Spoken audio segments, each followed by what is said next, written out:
মাত্র 1 মিনিটে আপনার বিকাশ অ্যাকাউন্ট থেকে কিভাবে মোবাইলে টাকা রিচার্জ করবেন চলেন দেখি।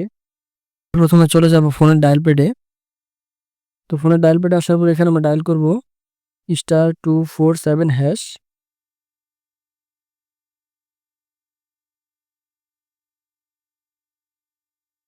তো তারপর এখান থেকে আমরা 3 নাম্বার অপশনে ক্লিক করব। 3 নাম্বার অপশনে মোবাইল রিচার্জ। তো মোবাইল রিচার্জ আমরা 3 টাইপ করে সেন্ড এ ক্লিক করব।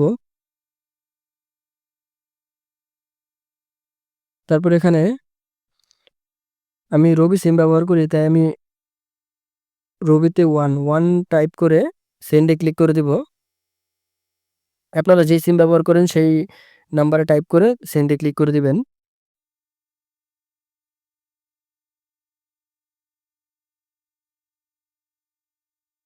তারপর এখান থেকে prepaid, postpaid, auto recharge.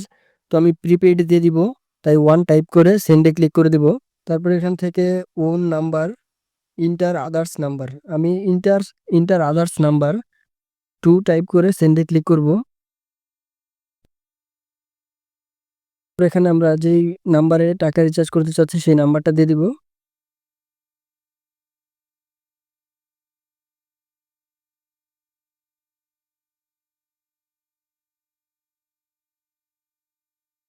Send এ ক্লিক করে দিব। তারপর এখানে আমরা কত টাকা রিচার্জ করতে চাচ্ছি সেই অ্যামাউন্টটা দিয়ে দিব। তো আমি 50 টাকা দিয়ে দিলাম। তারপর সেন্ড এ ক্লিক করে দিব।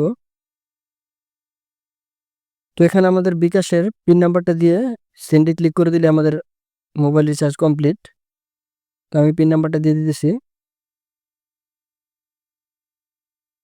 তো পিন নাম্বারটা দিয়ে সেন্ড এ ক্লিক করে দিলাম।